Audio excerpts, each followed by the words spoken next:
अभी मैं कुछ दिन पहले ऑपोजिशन पार्टीज के लीडर्स के साथ गया और अब हम कांग्रेस पार्टी के जो सीनियर लीडर्स हैं उनके साथ गए।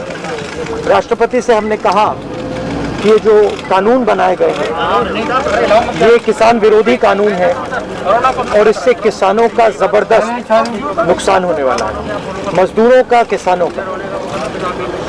सरकार ने कहा था कि ये कानून किसान के फायदे के हैं और देश को दिख रहा है कि किसान कानून के खिलाफ खड़ा हुआ है। और मैं प्रधानमंत्री जी से कहना चाहता हूं कि ये किसान हटेगा नहीं। प्रधानमंत्री को ये नहीं सोचना चाहिए कि किसान और मजदूर घर चले जाएंगे, नहीं जाएंगे जब तक ये कानून वापस नहीं लिया जाएगा। जॉइंट सेशन कीजिए और कानून को एकदम वापस लीजिए, क्योंकि किसान वापस नहीं जाने वाला है। और हम सब, विपक्ष की सब पार्टियां किसानों के साथ, मजदूरों के साथ खड़े हैं और खड़े रहेंगे। जिस प्रकार से ये कानून पास किया गया वो भी बिल्कुल गलत था। बिना डिबेट किए, बिना किसानों से चर्चा किए, बिना मजदूरों से पूछे ये कानून ऊपर से थोप दिए गए और इन कानूनों को हटाना ही पड़ेगा, विद्रोह करना ही पड़ेगा। हम 3 लोग राष्ट्रपति के पास गए हैं, बट हम करोड़ों सिग्नेचर्स लेके गए। हम किसान की आवाज राष्ट्रपति जी को तक ले गए। सर्दी का मौसम है और पूरा देश देख रहा है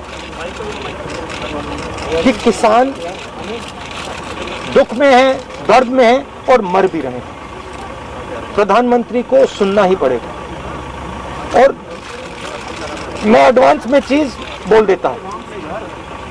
मैंने कोरोना के बारे में बोला था कि नुकसान होने जा रहा है, उस समय किसी ने नहीं बात सुनी।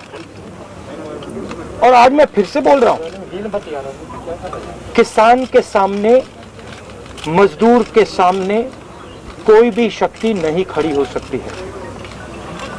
अगर प्रधानमंत्री जी ने कानून वापस नहीं लिए, सिर्फ बीजेपी को नहीं, सिर्फ आरएसएस को नहीं, देश को नुकसान होने जा रहा है। बीजेपी, नरेंद्र मोदी जी का एक ही लक्ष्य है और वो किसान समझ गया है, मजदूर समझ गया है। लक्ष्य है कि उनके आसपास जो 2, 3, 4 बड़े क्रोनी कैपिटलिस्ट हैं, उनके लिए पैसे बनाने का काम नरेंद्र मोदी जी करते हैं। जो भी नरेंद्र मोदी जी के खिलाफ खड़े होते हैं वो उनके बारे में कुछ ना कुछ गलत बोलते रहते हैं। किसान खड़े हो जाएंगे तो किसान को आतंकवादी बोलेंगे, मजदूर खड़े हो जाएंगे तो मजदूर को आतंकवादी बोलेंगे। एक दिन अगर मोहन भागवत खड़े हो गए तो कहेंगे ये भी आतंकवादी। मतलब जो भी नरेंद्र मोदी जी से सत्ता लेने की कोशिश करेगा वो आतंकवादी। और नरेंद्र मोदी किसके लिए काम कर रहे हैं वो मैंने आपको बता दिया। उनके 2-3 आसपास के क्रोनी कैपिटलिस्ट हैं जिनको पूरा हिंदुस्तान पकड़ा रहे हैं। ये रियलिटी है। There are millions of people who live off our agricultural system. Large percentage of our people live off our agricultural system. These are laborers, they are farmers, they are small traders. These are these people, and they are the backbone of the country. Now, we understand that agriculture has to be reformed. What we are saying is that if you destroy this system, these millions of people will have nothing to do. They will not be able to feed themselves, and you will create massive destruction, massive pain in the country. Why is the Prime Minister doing this? It is a very simple calculation. The Prime Minister is doing this because he wants to help 2 or 3 business people. He does not care what happens to these people. He will construct whatever narrative he has to construct to make sure that the wealth transfer that is taking place to 3 or 4 people continues. He will call people terrorists. He will call people anti-nationals. He will call people criminals. He will do whatever he has to do to transfer the wealth from these people, the backbone of this country, to those people, 3 or 4 of them, 5 of them. That's the crux. And we are fighting this. We are saying that in India, where you have destroyed the agricultural system, will not function. Just like I said, take Corona seriously. Corona is going to kill people in massive numbers if you do not act. At that time they said, scaremongering. Now they're not saying scaremongering. When I suggested to the Prime Minister that do not do this in a centralized way, give power to the chief ministers, he didn't do it. He caused thousands and thousands of people to die because he didn't do it. And then afterwards, after I said it in the press conference, he did it. So the point is, you have an incompetent man who is controlled by certain other people. This is what India has to understand. This is what all youngsters have to understand.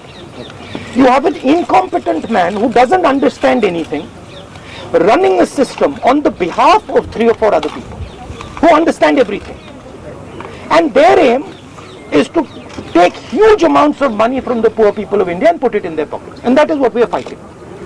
And frankly, it doesn't matter what you think right now, because all of you will face this. There's not going to be a single person in this country who's not going to face this. If you're a farmer, you will face it.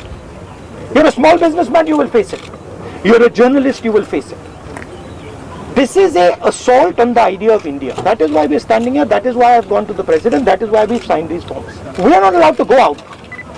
We are not allowed to go out of the ICC office. The police stops us from going out. Why don't you let us go out? Why don't you let me go and tour in the states? See what happens. Every single farmer of this country, every single labor of this country will stand up. But आप police लगवाते हो, हाथरस जाते हैं, arrest करते हो, तो AIC से हमारे MPs को बाहर नहीं निकलने देते हो, और फिर कहते हो कि भैया मतलब सब कुछ ठीक है. और Prime Minister needs to realize that there is a limit to this. आपने थोड़ा सा करना है, आपने 2-3 लोगों की मदद करनी है, थोड़ा सा करना है, आप कर सकते हो.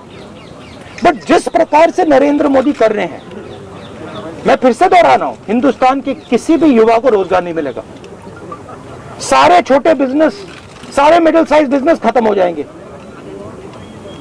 और दूसरी बात याद रखिए, जिस चीज को आप सब भूल गए हैं, चाइना बॉर्डर पे बैठा है.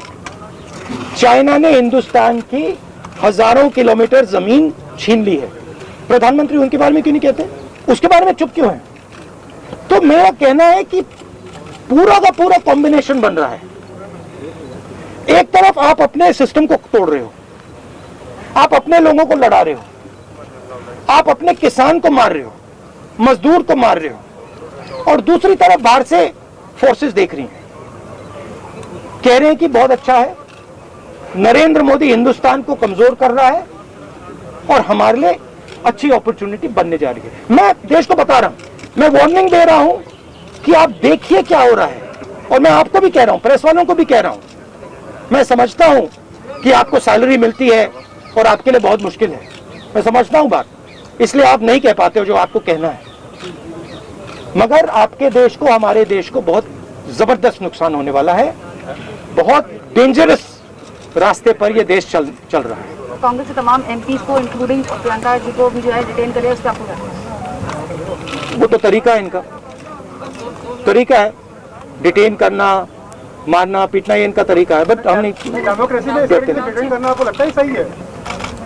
ये आप किस देश की बात कर रहे हो? ये कौन सी देश की बात कर रहे हो? डेमोक्रेसी या मतलब कौन से देश की बात कर रहे हो? इंडिया की बात कर रहे हो? इंडिया में कोई डेमोक्रेसी नहीं है. डेमोक्रेसी इंडिया में ये मतलब आपके इमेजिनेशन में हो सकती है, मगर रियलिटी में है नहीं. आप एग्रीकल्चर फार्मर थी, अब आप जर्नलिस्ट हैं, है ना? तो आप जानते हो कि आपके फादर ने इन्वेस्टमेंट किया या नहीं? नहीं, मैं तो जानती हूँ, लेकिन अरे मैं आपसे पूछ रहा हूँ, आप देश की महिला हैं, आपके पिता ने इन्वेस्टमेंट किया ना? मेरी मदर फार्मर है, उन्होंने इन्वेस्टमेंट किया ना? किसके लिए इन्वेस्टमेंट किया? क्या इन 2-3 लोगों के लिए इन्वेस्टमेंट किया? 24 घंटा इन्वेस्टमेंट करते हैं और उधर इन्वेस्टमेंट कहीं और जाता है, रिटर्न कहीं और जाता है. Thank you. हमारे HN न्यूज़ को सब्सक्राइब करिए ताकि आपको नोटिफिकेशंस आते रहे वक्त पर।